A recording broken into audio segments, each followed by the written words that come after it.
12 minutos após deixar Nova York, uma aeronave explodiu sobre o Atlântico.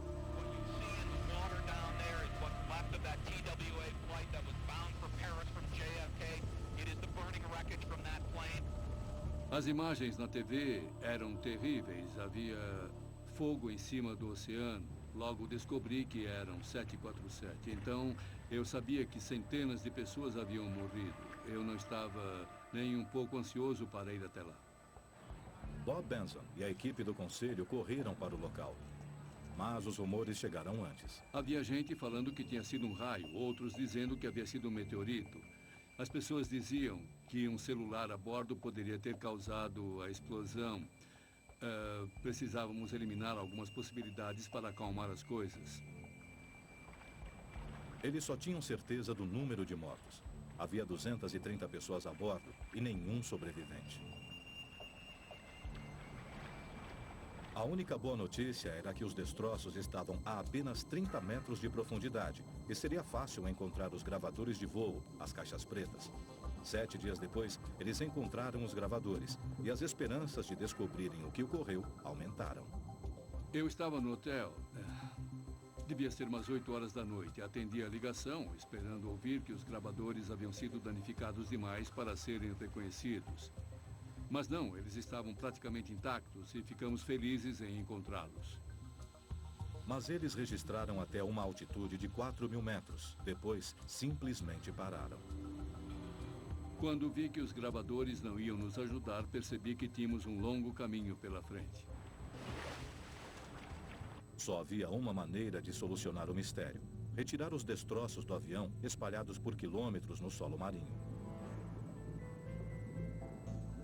Semana após semana, as equipes traziam os pedaços resgatados.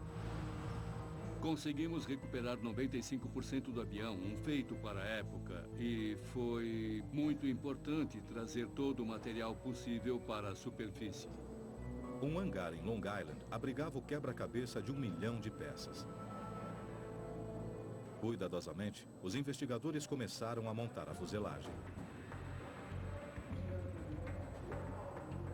Quando você vê em 3 dimensões, descobre o que ocorreu primeiro e a sequência dos acontecimentos que acabaram causando a destruição do avião.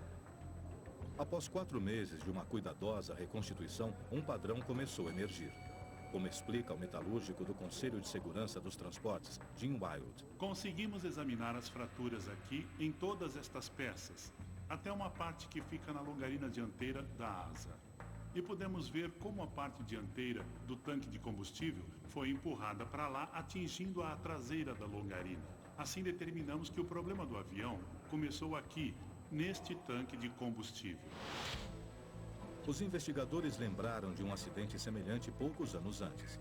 O tanque de combustível do centro da asa de um 737 explodiu numa pista em Manila. Mas por quê? O combustível de aeronaves é muito menos inflamável do que o combustível comum. E os registros de ambas as aeronaves mostravam que o tanque estava quase vazio. Voar com o tanque vazio é comum. Um 747 carrega mais de 190 mil litros de combustível, 2 vezes a quantidade necessária para cruzar o Oceano Atlântico. Mas um tanque vazio contém uma coisa: ar. E o ar tem oxigênio. Se for aquecido, qualquer combustível deixado no tanque se transforma em vapor. Misturar o vapor do combustível com oxigênio é a fórmula certa para uma explosão. Ao pousar na pista, alguma coisa pode ter aquecido o tanque. Embaixo do centro da asa há condicionadores de ar. Essas unidades retiram o ar dos motores e fornecem ar frio para os passageiros. Elas também geram muito calor, que sobe para o tanque de combustível do centro da asa e aumenta a probabilidade de combustão da mistura de vapor de combustível e oxigênio. Será que a explosão de um tanque de combustível seria capaz de derrubar um avião? Eles fizeram um teste. É catastrófico. Mas o que poderia desencadear a explosão? Bob Swain, do Conselho, tem uma teoria.